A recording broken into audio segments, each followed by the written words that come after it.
क्या है अष्टावक्र गीता? तो जानिए, अष्टावक्र गीता परम ज्ञान का एक अत्यंत विलक्षण ग्रंथ है।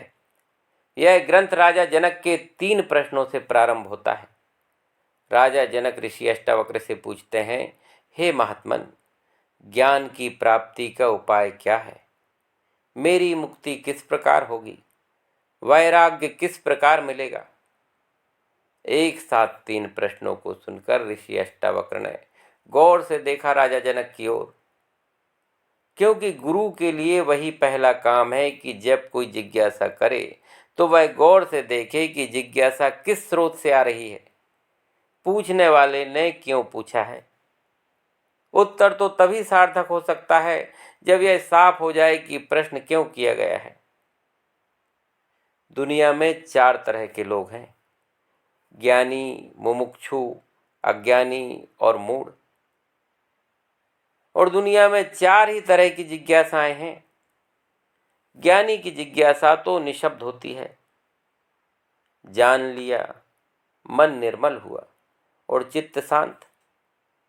इसका मतलब यह नहीं कि ज्ञानी सीखने को तैयार नहीं। ज्ञानी तो सरल छोटे बच्चे की भांति सदा तत्पर है सीखने के लिए, लेकिन वह सदा ध्यान में होता है। तो देखा अष्टावक्र ने कि राजा जनक ज्ञानी तो नहीं है, क्योंकि वह ध्यान में उपलब्ध नहीं हुआ है, अन्यथा इसकी जिज्ञासा मौन होती।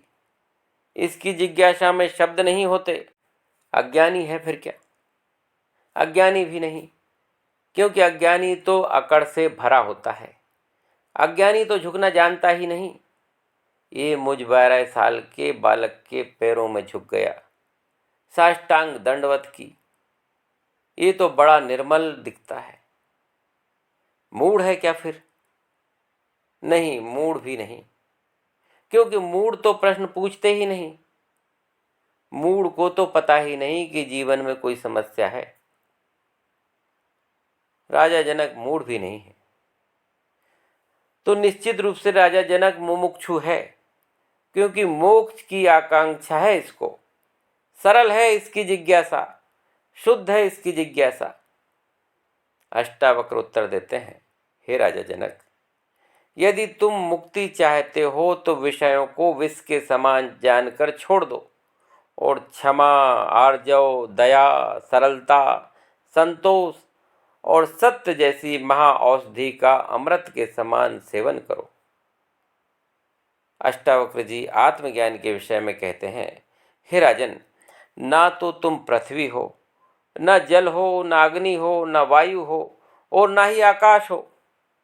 अर्थात इन 5 तत्वों में से कोई भी तत्व तुम्हारा स्वरूप नहीं।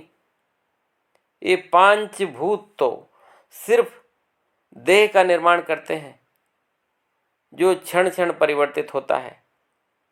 अतः मुक्ति की इच्छा रखने वाले को आत्मा को जानना चाहिए। हे राजन, यदि तुम देह को अपने आप से अलग करके अपने चित्त स्वरूप आत्मा में पूर्ण रूप से स्थित हो जाओ तो अभी के अभी तुम सुखी, शांत एवं बंधन से मुक्त हो जाओगे। अष्टावक्र जी राजा जनक से कहते हैं कि आप सचमुच आत्मज्ञान के जिज्ञासु और ब्रह्म ज्ञान के पथिक हो। अतः आत्मा के विषय में यह जानना अनिवार्य है कि ना तो तुम ब्राह्मणादि वर्ण हो और ना ही ब्रह्मचर्यादि आश्रम हो और ना ही तुम दृश्य हो, किंतु तुम इन सब के साक्षी और असंग हो तथा तुम सदा आकार से रहित हो और संपूर्ण विश्व के साक्षी हो। ऐसा सब कुछ अपने आप को जानकर सुखी रहो, अर्थात संसार रूपी ताप से रहित हो जाओ। मन के बारे में अष्टावक्र जी कहते हैं, धर्म, अधर्म, सुख एवं दुख आदि जो कुछ भी है केवल मन की अनुभूति मात्र है। आत्मा का इनसे लेश मात्र भी संबंध नहीं। आत्मा तो एक सच्चिदानंद और परिपूर्ण रूप से सबका दृष्टा है और सर्वदा मुक्त स्वरूप है। जो आत्मा को दृष्टा नहीं मानते वे सब प्रकार के भौतिक पास में बनते जाते हैं। अष्टावक्र जी अहंकार का स्वरूप बताते हुए कहते हैं कि यह काले सर्प के समान है। अतः हे जनक, मैं इस कर्म का करता हूँ से डसा हुआ सारा संसार जन्म मरण रूपी चक्र में फंसकर भटकता रहता है। अतः मनुष्य को चाहिए कि मैं करता हूँ के भाव से विरक्त होकर इस विश्वास में दृढ़ हो जाए कि मैं करता नहीं हूँ। इससे ही सब कुछ सुख शांति प्राप्त होंगे। हे राजन, जब मनुष्य को विवेक बोध होता है और वह जान लेता है कि वह एकमात्र विशुद्ध बोध है, इसके अलावा कुछ नहीं, तो उसी क्षण उसके बोध से ऐसा दावानल प्रज्वलित होता है जिससे कि अज्ञान रूपी जंगल क्षण भर में जलकर भस्म हो जाता है और तत्वतः प्रकाशित चेतना से परम सुख की प्राप्ति होती है। अष्टावक्र जी कहते हैं, जिस ब्रह्म आत्मा में यह जगत रस्सी में सर्प की तरह कल्पित प्रतीत होता है, वह भ्रम है, अर्थात रस्सी में सर्प देखने जैसी वृत्ति है। इसी प्रतीति से भय की उत्पत्ति होती है तथा इसी अस्पष्टता के कारण मन दुखी होता है।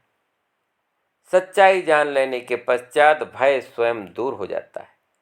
उसी प्रकार जगत की असत्यता जान लेने पर सभी दुख स्वयं दूर हो जाते हैं। अर्थात वास्तविकता का जिसे बोध हो गया वह परम सुख में रहता है। जिस व्यक्ति को यह निश्चय हो जाता है कि मैं मुक्त हूँ, वह वास्तव में मुक्त ही होता है। और जो समझता है कि मैं संसार बंधन में बंधा हूँ, वह अपनी भावना के अनुरूप बंधन में बंधा रहता है। अर्थात जैसी मति वैसी गति। हे वत्स, तुम चिरकाल से देहाभिमान के फंदे में फंसे रहे हो। मैं बोध स्वरूप हूँ, इस ज्ञान की तलवार से उसे काटकर सुखी हो जाओ। ज्ञान से जिसकी निवृत्ति होती है वह मिथ्या होती है, इसलिए बंधन मिथ्या है। तुम असंग अक्रिय स्वयं प्रकाश हो, अतएव स्वतः शुद्ध हो। तुम्हारा बंधन तो यही है कि तुम समाधि का अनुष्ठान करते हो। स्वस्वरूप सर्वाधुनिष्ठान है, स्वतः सिद्ध है, साध्य नहीं। यह संपूर्ण दृश्य प्रपंच तुमसे भरपूर है और वस्तुतः सूत में वस्त्र के समान तुमसे ही ओतप्रोत है। तुम शुद्ध बुद्ध स्वरूप हो, तुम क्षुद्र चिंत मत बनो। अल्प वस्तुओं में तादात्म्य मत करो। तुम किसी से अपेक्षा मत रखो, विकृत मत हो जाओ। दृश्य पदार्थ के लिए चिंता मत करो। जो होता है सो होने दो। अंतःकरण को शीतल रखो। तुम्हारी बुद्धि की थाह किसी को न मिले, अनंत में लगी रहे। आत्म तत्व तो निराकार, ज्ञानपूर्ण, अटल और अपरिवर्तनशील है। जिसने भी इस एक तत्व उपदेश को हृदय में धारण कर लिया, वह जन्म मरण के बंधन से मुक्त हो जाता है। हे जनक, जिस प्रकार दर्पण में अपना प्रतिबिंब देखने पर जो बाहर है वही अंदर दिखाई पड़ता है, वह दर्पण में देखने मात्र का है, स्वरूप से सत्य नहीं। वैसे ही अपनी आत्मा में अध्यस्त जो शरीर है, उसके अंदर बाहर मध्य और सभी ओर चेतन आत्मा ही व्याप्त करके स्थित है। अतः आत्मा स्वरूपी ईश्वर सभी शरीरधारियों के अंदर बाहर विराजमान है। दर्पण का उदाहरण से राजा जनक भ्रमित हो गए, तो अष्टावक्र जी दूसरा उदाहरण देते हैं। अष्टावक्र जी समझाते हैं कि जिस प्रकार सर्वव्याप्त एक ही आकाश बादलों में बाहर, अंदर और मध्य में व्याप्त है, वैसे ही नित्य अविनाशी आत्मा भी संपूर्ण प्राणियों में, भौतिक पदार्थों में बाहर, भीतर और मध्य में व्याप्त है। यह पहला प्रकरण आत्म साक्षात्कार संबंधी था, जो पूर्ण हुआ। अगले प्रकरण में पुनः मिलेंगे। जय सनातन।